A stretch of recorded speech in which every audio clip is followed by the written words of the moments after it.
Luís Vaz de Camoes was born probably in the year 1524 or in 1525, in the city of Lisbon. His family was somewhat hard to track, seeing as his great-grandfather Vasco Pires de Camoes was born a Fidalgo in Galicia, which is similar to Hidalgo. It means son of someone. Vasco Pires moved to Portugal in 1370, and because of his troubadour nature, he wrote some poetry and prose of a somewhat nationalistic nature, which landed him good positions by the King Ferdinand I. His son Antau served the crown in the Red Sea and... Wait. Do you actually mean the Red Sea? No, I mean the one from the Bible. And then later married Dona Guiomar de Gama, who is related to Vasco da Gama. With her they had two sons, Samuel Vaz de Camoes and his brother Bento. Bento joined the priesthood class and received a liturgical education. Samuel took to serving the crown and served in Guinea and India. However, died due to a shipwreck at Goa. Change the world. My final message. Goodbye.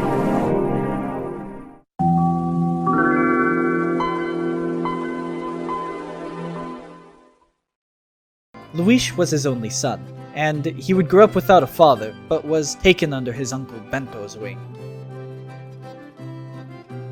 3 years after Luís's birth, there was a plague outbreak in Lisbon, and together with the court, Luís and his family went to Coimbra, and from there, as Luís grew up, he obtained a scholarly knowledge of Latin, Spanish, Portuguese, and Italian literature and poetry. I hate books. Later, he would go to Lisbon around 1543 through 1546, and was admitted to the court of Dom João III. He typically hung around the fringe court nobles and fell into a life of debauchery, drinking and having love affairs with prominent ladies of the court. One such love affair, much like Candide in the hit book Candide, by much better and recognizable literary genius Voltaire, landed him in serious trouble and was banished from Lisbon, from which he subsequently worked and lived in the countryside.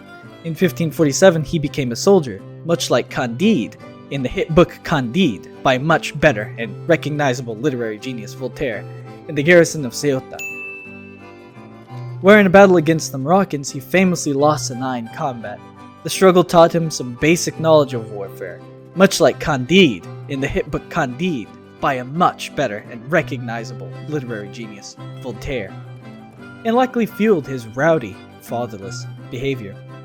From that battle he grew to despise Moors, and had a lifelong grudge against Muslims.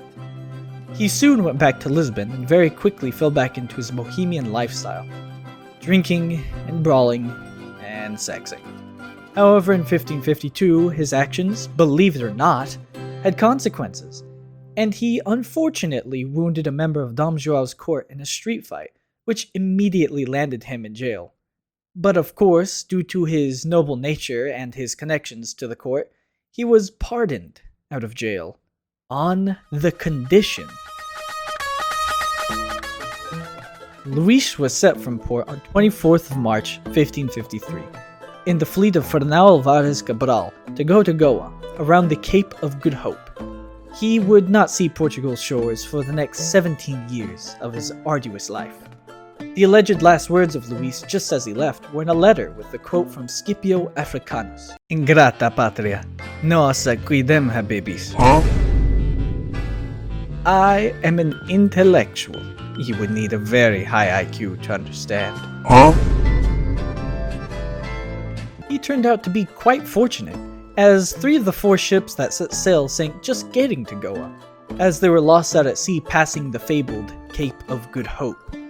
But through the trip, a certain learned patriot might notice that he was passing through the regions Vasco da Gama had passed, and most especially the Cape of Good Hope. This is a detail not lost on Luís, and this would later impact his most epic he ever wrote, but that is for later. He was immediately assigned to a military expedition to the south of Malabar. He then subsequently saw service in the Red Sea. Wait. Do you actually mean the Red Sea? As in, like, the red one? No.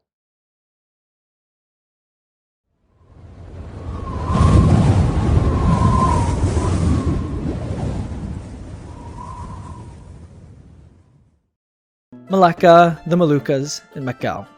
In the Red Sea, he and his crew went looking on commission to fight Muslims, but they went back to Hormuz for the winter because the Muslims ran away. Then upon returning to Goa, was jailed until 1561. As you have noticed, he has trouble keeping out of jail. I promise you he's not melanin inclined. I dare say, what is awful wrong with this chap? This tomfoolery is quite incomprehensible. Is this scoundrel melanin inclined? I at once demand to see his skull measurements. The reason for this was a multitude of his attitudes, such as making satires about the corruption and hypocrisies of the governors and traders in the East, accumulating debt, and of course his rather rowdy nature. However, when Hans changed governorship over India, he was released and put on duty again, where he went east to Macau. In Macau, he was made trustee of the dead and missing between 1562 and 1564. He was eventually to return to Goa, yet misfortune found him again. He was shipwrecked off the coast of the Mekong River in Siam, where he swam to shore only saving the manuscript he was writing. He was eventually rescued but scarred by the tremendous event. It would gravely impact his view of life and the nation of his birth. Then, of course, he later found himself being arrested in Malacca again for misappropriating the assets of the dead that had been entrusted to him. He was not in jail for long, but it is a testament to this troublesome Portuguese man and his peculiar nature of getting himself into trouble with the nation that he paradoxically loved so much. In 1567, he was determined to go back home, so Luís borrowed some money from the governor of Mozambique, Pedro de Barreto de Mobim. You got my money? Huh? Oh yeah, I'll pay you soon. Yeah, well, here's a suggestion. Have the money by tomorrow and there won't be any problems. Huh? Yeah, 24 hours. Why? What happens in 24 hours? I don't know. Not psychic, man. I'm just saying it would probably be better for everybody if you had the money tomorrow. Yeah, alright, I'll see what I can do. Sweet, great. How's everything else going? Good. All right. See you later. Don't forget. Nah, you're not gonna forget. Luís landed and quickly tried to set sail home. However, upon realizing Luís failed to give money back owed due to Pedro, he was embargoed in port and left stranded in Mozambique for 2 years.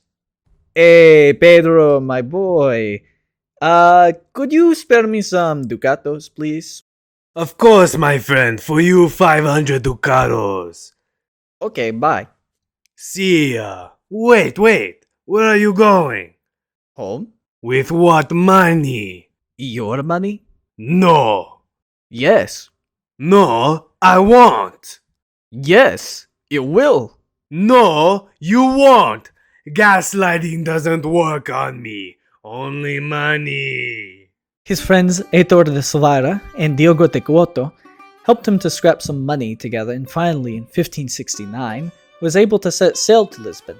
However, even more tragedy was yet in store for Luís, for as he and his friends passed the bar of the Tagus River, Heitor called a small case of the dyed. This would only keep Luís embittered.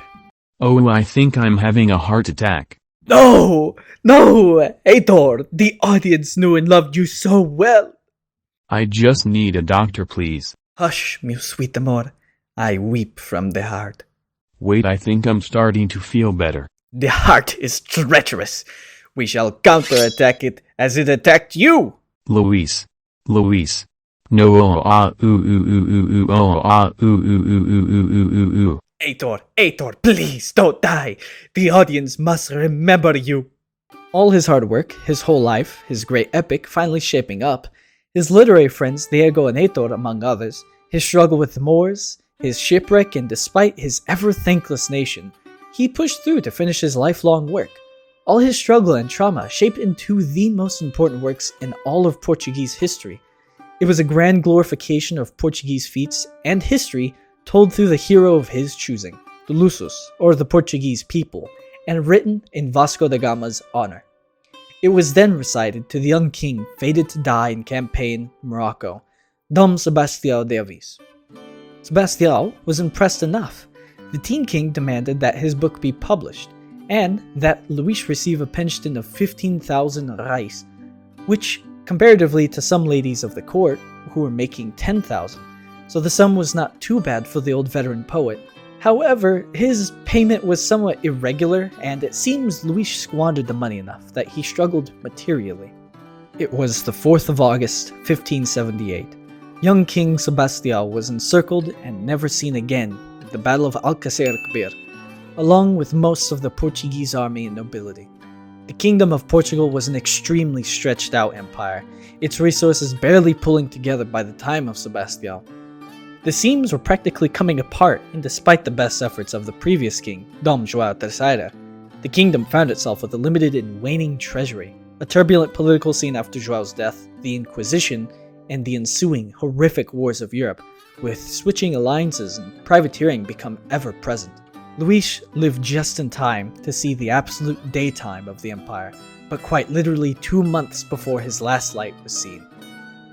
Luís Vaz de Camoes died 2 years later, after Sebastião's death, on June 10th, 1580. He was bore witness to the crisis of succession that ensued between Henry the Cardinal King and the illegitimate King Antonio.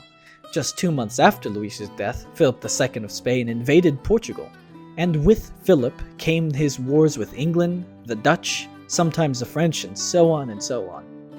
This meant that the already stretched empire couldn't defend its far and vulnerable feitorias, trade posts, military stations, and naval yards. The treaties with the Dutch and English became null thanks to the Spanish plans for Europe, which meant open season on the two massively overextended empires. Even after 60 years of the Iberian Union with Portugal's independence brought back, it was a long gone ghost of the old ways. Luís's great work, Os Lusíadas, was a patriotic and epic poem of the Portuguese people. Their feats as soldiers, sailors, traders, missionaries, etc. Yet he was not blind. He still had one good eye that saw the nation he both loved and hated come to a violent end in the last years of his life. He wrote even in the grand poem that they might be living in the final days of the golden age of colonial and imperial Portugal. All may see that my country was so dear to me that I was happy to die not only in it, but also with it.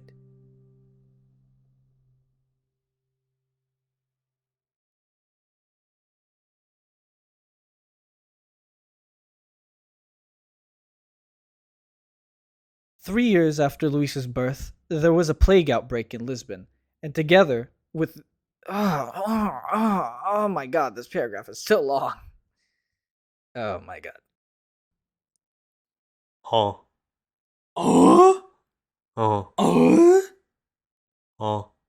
I don't know. I don't like this joke. Just the gay and Monday. Monday? It's like, Okay.